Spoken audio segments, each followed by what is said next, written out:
Very good afternoon. Class 6 science chapter हम कर रहे थे 8th और आज है लेक्चर नंबर 2 इस चैप्टर का, dislocation and fracture of bones. ठीक है, हमने बॉडी मूवमेंट्स चैप्टर का नाम है और उसके अंडर में हम लोगों ने कुछ बातें की थी लास्ट लेक्चर में बोन्स के ऊपर। ठीक है, 206 बोन्स होती है हमारे पास और at the time of birth वो बोन्स, नंबर ऑफ बोन्स होती है वो 300 तक बोन्स होती है। उसके बाद में वो कुछ बोन्स होती है वो जुड़ करके कुछ मल्टीपल बोन्स जुड़ करके एक ही बोन बन जाती है और ऐसे सबके साथ नहीं होता है, कुछ बोन्स के साथ होता है। तो वो 300 से रिड्यूस होकर के 206 तक आ जाता है इस तरीके से। आज हमें कंटिन्यू करना है dislocation and fracture of bones. मतलब कि डिसलोकेशन का मतलब जो ओरिजिनल या फिर जो नेचुरल लोकेशन थी, पोजीशन थी बोन की ह्यूमन बॉडी के अंदर या किसी एनिमल बॉडी के अंदर भी वो डिसलोकेट हो गई है, वो रिप्लेस हो गई है, तो वहाँ भी पेनफुल कंडीशन है किसी भी लिविंग एंटिटी के लिए, डिसलोकेशन। और फ्रैक्चर ऑफ बोन का मतलब जो बोन है डिसलोकेट तो नहीं हुई है लेकिन उसके अंदर ब्रेकेज आ गया है। ठीक है, फ्रैक्चर मतलब बताइए हमें, है ना।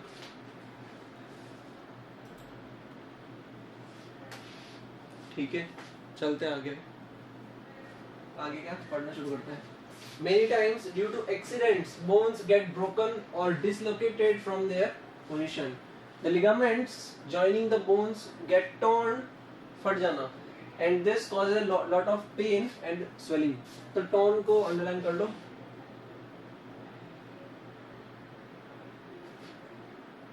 torn को underline करके लिख सकते हैं हम। torn मतलब होता है फटना, तो इसको ऐसे लिख लो, थर्ड फॉर्म ऑफ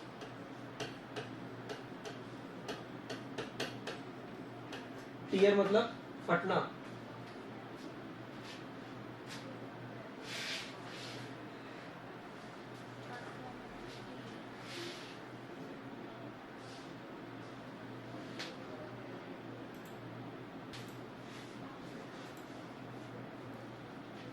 ठीक है, थर्ड फॉर्म ऑफ टीयर, और टीयर का मतलब होता है फाड़ना।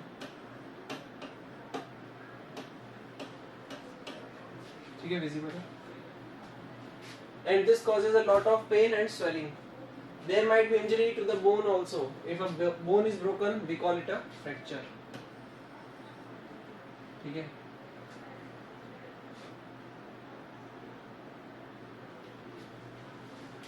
how do the doctors know which bone has suffered injury? They study the X-ray image. X-ray medical market में हॉस्पिटल से बहुत चलता है अभी, जब तक कि इसके ऊपर तो और भी इन्वेंशंस हो गए हैं लेकिन एक्सरे स्टिल काम आता है। X-ray image of the concerned part of body. X-rays pass through the tissues but not through bones. Therefore, they form an image of the bones of our body. By looking at the X-ray image, a doctor can locate the bone which has suffered injury and advise appropriate treatment. ठीक है, black and white देता ही है X-rays। तो क्या होता है, जैसे मान लीजिए कि यहाँ पे हड्डी है, यहाँ हड्डी है, यहाँ हड्डी है, इस तरह ये कोई इमेज आया और इसके आसपास का जो एरिया कवर किया हुआ है वो टिश्यूज के द्वारा, टिश्यूज ने बनाया हुआ है वो एरिया। तो जो एक्सरेज है, एक्सरेज एक तरह की रेज होती है, आप लोग पढ़ोगे हायर क्लास में, बहुत तरह की रेज होती है, उसमें भी विजिबल रेज, इंफ्रारेड और फिर बहुत सारी रेज आती है, अभी के लिए कंफ्यूज होने की जरूरत नहीं है। तो क्या होता है कि एक्सरे जैसे ही पास हुई जोन से, ठीक है, एक्सरेज जैसे ही पास हुई जोन से तो वो टिश्यूज के अंदर से पास आउट हो गई, बोन उसे अपने अंदर से पास नहीं होने देता, तो जहाँ से पास हो गई वो एरिया तो कवर हो गया एक्सरेज के थ्रू, लेकिन बोन रह गया। तो बोन वाला जो शेप है, शेप वो कवर होकर के एक्सरेज में फाइनली हमें विजिबल हो जाएगा। ये दे भी रखे कुछ examples, chest and hand. Hand का एग्जांपल दे रखा है, चेस्ट का एग्जांपल दे रखा है। ठीक है, और अभी आने नेक्स्ट टॉपिक में आएगा भी, ये पढ़ने वाले हैं चेस्ट के बोन स्ट्रक्चर के बारे में। ठीक है, चलिए देखिए आगे। Therefore, they form an image of the bones of our body. By looking at the X-ray image, a doctor can locate the bone which has suffered injury and advise appropriate treatment. Accordingly, treatment होता है फिर। ठीक है, हाँ ये लिख सकते हो, अंडरलाइन करना है इस पैराग्राफ में, जैसे अंडरलाइन करो कि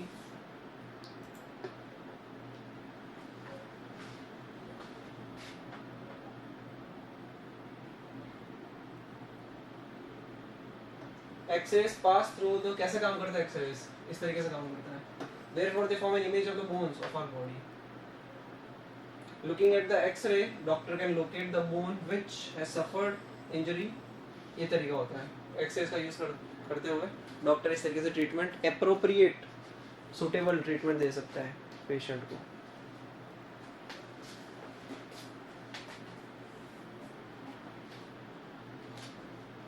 ठीक है, फ्रैक्चर का मतलब ये लिखा हुआ भी है, a crack in a bone. ठीक है, अब हड्डी पूरी तरीके से टूटने को ही फ्रैक्चर नहीं बोलते, थोड़ा सा भी अगर क्रैक आता है, ब्रेकेज आता है तो वो भी फ्रैक्चर में काउंट होगा। कार्टिलेज पहले पढ़ लेते हैं इसमें, ये कार्टिलेज भी इंपॉर्टेंट टॉपिक है, ध्यान रहे आप लोग। और वो लोग जो बायोलॉजी और डॉक्टर पढ़ने वाले हैं 11th क्लास में। It is a soft tissue attached to bones, ये इसकी होगी definition. It protects the bones and also helps them to move. It also gives shape to certain parts of our body like ear, pinna and nose. वो छोड़ो, अभी ये बताऊँ क्या, देखो मैंने आपको एक लिगामेंट बताया था, लिगामेंट बुक में आया भी था वो।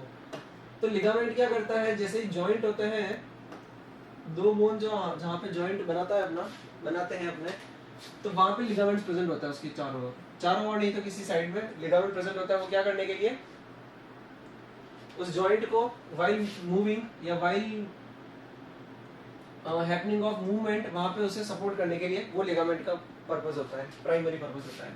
लेकिन कार्टिलेज क्या होता है, कार्टिलेज जॉइंट पे प्रेजेंट नहीं होता है, कार्टिलेज बोन के चारों ओर प्रेजेंट होते हैं इस तरीके से। और ये भी जरूरी नहीं कि बॉडी के हर बोन पे हर पार्ट में आपको कार्टिलेज मिले, मोस्ट ऑफ द जगह मिलेंगे। It is a soft tissue attached to bones. It protects the bones and also helps them to move. ये भी underline करो इसे भी। It protects the bones and also helps them to move. It also gives shape. ये भी कर लो। It also gives shape to certain parts of our body like ear, pinna and nose. ये हो गया आपको। ठीक है, ये पूछ सकते हैं एग्जाम में, डिफरेंस बताओ बोन और कार्टिलेज के बारे में। सब्जेक्टिव क्वेश्चन बिल्कुल बन सकता है। पहला point, bone is hard, cartilage is soft. Bone matrix is hard and non matrix का मतलब देख लो, मैट्रिक्स यहाँ भी यूज किया हुआ है उसने, यहाँ भी किया हुआ है। मैट्रिक्स का मतलब होता है रो और कॉलम में किसी चीज का अरेंजमेंट, मतलब कि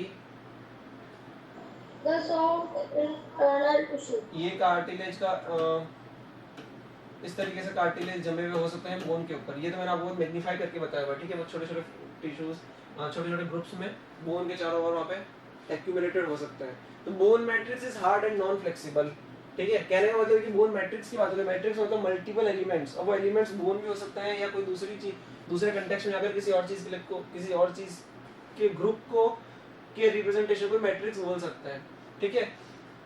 तो बोन मैट्रिक्स का यूज किया है। तो यहाँ पे देखो ये हो गई एक हड्डी और चाहो तो उस तरफ से भी एक हड्डी आ सकती है। तो इस तरीके से इसके आसपास जो भी हड्डी प्रेजेंट होगी, तो ये जो अभी यहाँ पे नियर बाय जो भी बोन्स है और जमा हुआ है एक तरीके से, जरूरी नहीं कि इस तरीके से मिलेगा। ये तो मैंने आपको बहुत ही सुधरा हुआ सा एक स्ट्रक्चर दिखा दिया। तो लेकिन वहाँ पे उस एक्यूमुलेटेड बोन की ग्रुप को मैट्रिक्स बोल सकते हैं। और सिमिलरली बोन्स के ऊपर जमे हुए कार्टिलेज की ग्रुप को भी मैट्रिक्स बोल सकते हैं। कार्टिलेज मैट्रिक्स इज फ्लेक्सिबल, ठीक है। ये पॉइंट्स ध्यान रखना। Bone is composed of calcium and phosphorus, किससे बने हुए होता है। लेकिन कार्टिलेज में आपको बता दिया है कि टिश्यूज होते हैं, और टिश्यूज किससे मिलकर के बनते हैं। टिश्यूज का मतलब ग्रुप ऑफ सेल्स, और सेल्स प्रोटीन, शुगर्स, कार्बोहाइड्रेट, इन सब से मिलकर के, ठीक है। कंपोजिशन, ठीक है। टिश्यूज का कंपोजिशन प्रोटीन्स और शुगर से बनता है मेनली, राइट। और सेल्स को तो न्यूट्रिशन चाहिए होता है, न्यूट्रिशन इसे भी चाहिए होता है, लेकिन यहाँ पे स्पेसिफिक कैल्शियम और फास्फोरस। लेकिन प्रोटीन और शुगर का कोई केमिकल फॉर्मूला होता है, लेकिन अभी इस लेवल पे साइंस 6th क्लास की साइंस के लेवल पे तो आप नहीं पढ़ने से रहे प्रोटीन्स और शुगर्स के केमिकल फॉर्मूले, ठीक है। Bone is composed of calcium, phosphorus, cartilage is composed of proteins and sugars. Bones make the skeleton, cartilage support the bones. ये स्केलेटन के बारे में आगे बात भी करेंगे। स्केलेटन मतलब हड्डियों से बना हुआ आदमी, हड्डियों से बना हुआ आदमी, हड्डियों से बना हुआ आदमी। तो और किससे बनता है। हमारे हेड के अंदर एक्सटर्नल पार्ट, इंटरनल पार्ट। चलो ठीक है, अच्छा ट्राई किया तुमने। आगे चलते हैं और तभी के लिए देखते हैं तुमने जो बताया वो सही बताया या नहीं बताया। ये लेटेस्ट रिवाइज होमवर्क में दी जाए या यहीं करवाई जाए? ये होमवर्क में करो। ये होमवर्क में करोगे तो जो बच्चे आज रिवीजन नहीं करके आए तो उन्हें अगर आज भी नहीं करो, अगर आज भी नहीं करोगे तो फिर तो क्या ही कहना, लेकिन अगर कल लोगे जिसने होमवर्क नहीं किया है तो उसके लिए अच्छा ऑप्शन चांस है आज कल का रिवाइज करने के लिए, क्योंकि सारे टॉपिक्स कवर कर लिए इसने। ठीक है, ये होमवर्क में आप लोगों के लिए। ह्यूमन बॉडी मूवमेंट्स, अब ह्यूमन बॉडी के बारे में पर्टिकुलर बात करेंगे।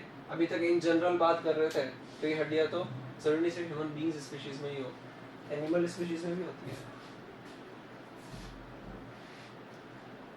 ठीक है, तो human body movements, our body consist of various organ systems which perform various functions of our body. ये organ system, various organ systems मतलब कि ऑर्गन्स होते हैं हमारी बॉडी में, लेकिन वो सिस्टमेटिकली काम करते हैं, एक दूसरे के साथ में कनेक्टेड वे में काम करते हैं। वेरियस ऑर्गन सिस्टम्स में रेस्पिरेटरी सिस्टम एक आ गया, जिसमें रेस्पिरेशन से रिलेटेड ऑर्गन्स आ जाएंगे। नर्वस सिस्टम में ब्रेन और उससे जुड़ी हुई चीजें, न्यूरॉन्स वगैरह जो आप लोग हायर क्लासेस में पढ़ते हो, तो ये बहुत सारी चीजें। एक्सक्रीटरी सिस्टम, ये सारे ऑर्गन सिस्टम्स में ये सिस्टम्स हो गए वेरियस जो बॉडी में रहते हैं। ठीक है, और ऐसा नहीं है कि एक सिस्टम का दूसरे सिस्टम से लेना देना नहीं है, नहीं, ऐसा कुछ भी नहीं है, सबका एक दूसरे का कनेक्शन मिलेगा ही मिलेगा। कोई कुछ कह रहा है? No sir. ठीक है, these systems work well because they have specific locations inside our body. It is therefore important for our body to be in good shape. अब ये गुड शेप जो है ना, यहाँ पे समझने वाली बात है कि गुड शेप का मतलब वो इंसान के शेप की बात नहीं कर रहा है। गुड शेप का मतलब ये हो गया कि हम अगर कोई ह्यूमन अपने आप को फिट रख रहा है तब उसके सारे सिस्टम्स सही से काम करेंगे। ठीक है, जरूरी नहीं कि कोई बहुत ज्यादा ही फैटी अगर शो हो रहा है, बाहर से किसी का स्ट्रक्चर इतना अच्छा अगर नहीं हो मान लो, तो जरूरी नहीं कि अंदर से भी वो अनहेल्दी होगा। ये गुड शेप का मतलब समझ पा रहे हो? गुड शेप का मतलब होता है कि वो हेल्दी अगर अपनी बॉडी को रख पा रहे हैं, नेचुरल वे में अगर आप बॉडी को मेंटेन किया हुआ उसने, फिट है तो उसके अंदर की बॉडी पार्ट्स भी फिट है। अच्छा चलो ठीक है, तो इसलिए वहां पे उसने यही लाइन लिखी कि it is therefore important for our body to be in good shape. तो बॉडी का गुड शेप में या बॉडी का हेल्दी होना बहुत जरूरी है, या बॉडी को सही तरीके से एक लाइफस्टाइल देना बहुत जरूरी है। अगर हम चाहते हैं उसके जितने भी ऑर्गन्स, ये सिस्टम्स है, सब सही से काम करें तो, और सही से काम करेंगे तो आप लोग डॉक्टर से जान पहचान फिर कम कर पाओगे, क्योंकि जितना ज्यादा हॉस्पिटल जाओगे उतने ज्यादा डॉक्टर से दोस्ती करोगे, लेकिन अगर जाओगे नहीं तो फिर डॉक्टर वगैरह कम पहचानोगे। तो perhaps you have seen a tent made of, ये एनालॉजी दे रखी है इस पूरे पैराग्राफ में, ये जो 3 लाइन में एनालॉजी दे रखी है कि मैं बना कर दिखा देता हूँ। ये आपने मान लीजिए कि कोई स्टिक्स लगा रखी है, ठीक है, और इस यहाँ आपने क्या बना रखा है, अब एक टेंट बनाने की तैयारी कर रहे हो।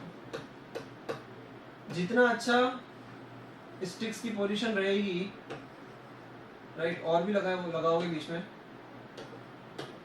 और फाइनली ऊपर भी, जितनी अच्छी स्टिक्स की पोजीशन रखोगे, या पोल्स, यहाँ पोल्स वर्ड यूज किया हुआ है, पोल्स का यूज करते हुए जो बना रहे हो टेंट, उसकी पोजीशन रखोगे, उनकी फिटिंग रखोगे, वो जितने उनकी फिटिंग सही होगी उतने अच्छे से टेंट के ऊपर चढ़ाया हुआ जो भी कपड़ा है वो सही जाएगा। कहने का मतलब ये टेंट मेड ऑफ क्लॉथ, ठीक है। तो डिपेंडेंसी यहाँ पे एनालॉजी दे रखी है, एनालॉजी मतलब कि एक ऐसा एग्जांपल, मतलब किसी चीज की अगर हम बात कर रहे हैं तो ऐसा एग्जांपल लेकर के उसे समझना उस चीज को, उसे एनालॉजी बोलते हैं। समझ गए बात को? तो टेंट को कितना सुंदर बनाना है, टेंट को कितना सुंदर बनाना है, ड्यूरेबल बनाना है, कितना इफेक्टिव बनाना है, सारी डिपेंडेंसी पोल्स के ऊपर है, ऐसा वो कहना चाह रहा है। तो हमारे केस में this framework is called as skeleton, मतलब कि बोन्स का जमना, और वो हम नहीं जमाते, ऐसा तो नहीं है कि जब बच्चा अगर हो रहा है, बर्थ ले रहा है, तो नर्स, कंपाउंडर, डॉक्टर सब आ गया है, बोन्स जमाई उसके बच्चे की, नहीं ऐसा नहीं है, वो नेचर अपने आप काम कर रही है, राइट। हमें बस नेचर को कोऑपरेट करना है, right. This framework is called a skeleton. तो ये हड्डियों के ढांचे को स्केलेटन, स्केलेटल सिस्टम। ये क्लियर है ना, या मुझे लग रहा है क्लियर नहीं है? दिख रहा है सभी को ये? Yes sir. हाँ सर। दिख रहा है ना सभी को? ये मुझे ऐसा लग रहा है कि ये दिख रहा है। विजिबल दिख रहा है आप लोगों को। स्केलेटल सिस्टम नहीं भी तो हमने बुक से रेफर कर सकते हैं आप दिख रहा लोग। The system made up, book से रेफर कर लो अगर नहीं दिख रहा है तो।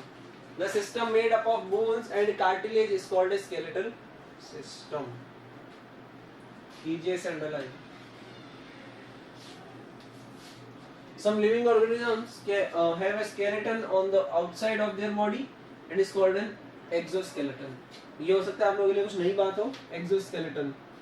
और एग्जांपल देकर के समझा, एग्जांपल भी दे रखे हैं, snail, crab, cockroach.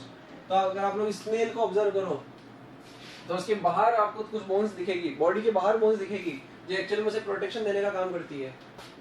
Etcetera have a protective exoskeleton. ये देखो यहाँ पे उसने लिखा भी इसीलिए प्रोटेक्टिव एक्सोस्केलेटन, ठीक है। इसका रीजन है, तो नेचर में जो भी चीज काम करी सब कुछ लॉजिकल है, सब कुछ रीजनेबल है ना, कुछ भी अनरीजनेबल नहीं है कि मतलब ऐसे ही कुछ भी हो रहा है, ऐसा नहीं है। हम समझ सकते हैं, साइंस का यूज करते हैं, right. Some living organisms have a skeleton on the outside of their body. It is called exoskeleton. और ये एग्जांपल स्नेल, क्रैब हो गया अपना, cockroach have a protective exoskeleton. और other animals like cats, dogs, fishes, including us, we have endoskeleton. ठीक है। कोई है ऐसा यहाँ पे क्लास में जिसके पास में exoskeleton है? तो which type of skeleton is present in our body? ये रहा, इसका आंसर ये है, endoskeleton। ठीक है, हम इसमें आते हैं। फंक्शंस ऑफ स्केलेटल सिस्टम पढ़ो। Functions of skeletal system, it supports the body and gives definite shape to it. It supports the body and gives definite shape to it. तो अभी हम जो खड़े रह पाते हैं, बैठ पाते हैं, वो मेरे ख्याल से बॉडी की वजह से ही है, अदरवाइज तो हम फिट होकर के, कुछ हार्ड चीज है तभी तो किसी कोई चीज स्टिक रह सकती है। जितनी चीज़ों को सॉफ्ट बनाओगे, मोल्टन फॉर्म दोगे उसे, तो वो तो पूरा नीचे जाकर बैठ जाएगा। तो इमेजिन करो कि अगर हमारे क्या तुम्हारी बॉडी से सारी बोन्स बाहर निकाल दी जाए तो फिर खड़े भी रह पाओगे, बैठ पाओगे, परमानेंटली सो जाना पड़ेगा। It supports the body and gives definite shape to it. It protects the delicate, delicate मतलब जो आसानी से टूट सकती है, आसानी से डैमेज हो सकती है, एंड विटल ऑर्गन्स, विटल मतलब इंपॉर्टेंट, ये से अंडरलाइन करना, इंपॉर्टेंट वर्ड्स को अंडरलाइन कीजिए। डेलिकेट हो गया एक, विटल मतलब हो गया आपका इंपॉर्टेंट, इंपॉर्टेंट, और डेलिकेट का मतलब हो गया फ्रेजाइल। नाजुक। क्या? डेलिकेट मतलब नाजुक। नाजुक, फ्रेजाइल भी बोल सकते हैं, नाजुक भी लिख लो, ठीक है। ये हार्ट, ब्रेन, लंग्स एक्सेट्रा, ऐसा तो नहीं कि इसके पत्थर जैसे दिल, दिमाग और लंग्स जैसे नहीं होते, नहीं होते ना।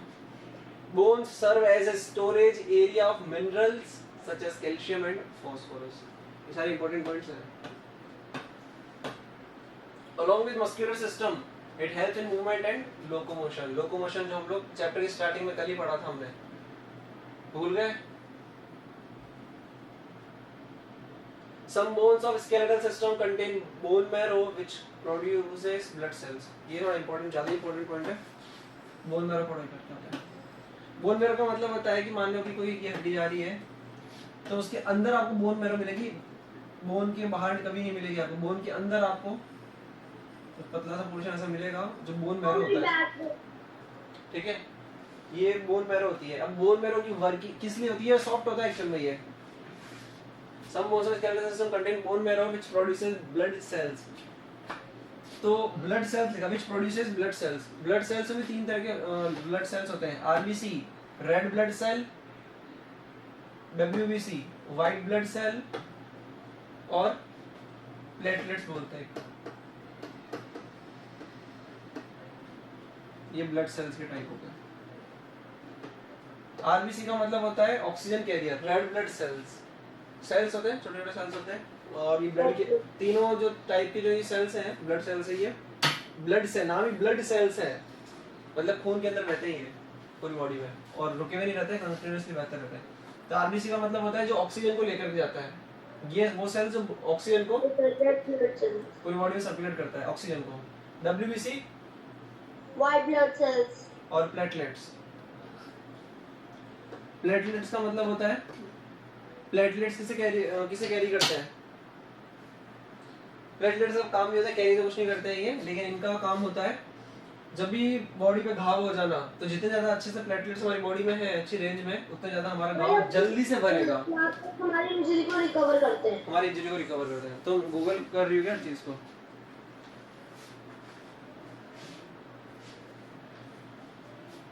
ठीक है,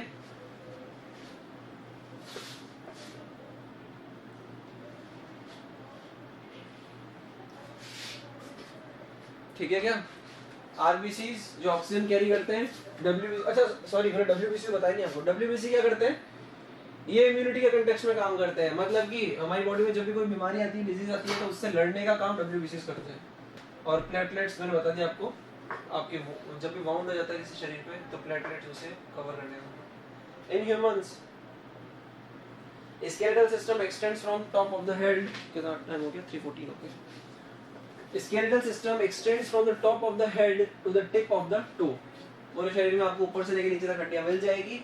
It has 206 bones. During birth there are around 300 bones. तो बर्थ के समय में ज्यादा बोन्स होती है, और फिर कुछ बोन्स आपस में फ्यूज हो जाती है, जुड़ जाती है आपस से, एक दूसरे में ही मर्ज हो जाती है। फिर during the growth of a body into an adult, these bones consist of calcium and phosphorus along with some proteins. They are of different size, major content calcium और phosphorus का होता है in fact. They are of different size and shape according to their function and location in the body. ठीक है?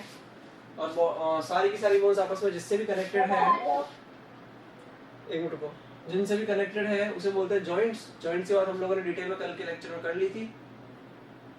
ठीक है, ठीक है, तो तुम क्लास छोड़ दो। आज का होमवर्क में आपको आपके लिए रहेगा बाय सर। वो वाला, वो क्या बोलते हैं, लेटेस्ट डिवाइस मैंने आप लोगों को होमवर्क में दे दी है। ठीक है, ओके सर। एक्टिविटी 3 तो कुछ ज्यादा काम की नहीं है, लेकिन हम यहाँ से शुरू करेंगे कल। ठीक है, यू माइट हैव नोटिस। ठीक है, thank you so much. Okay, bye sir.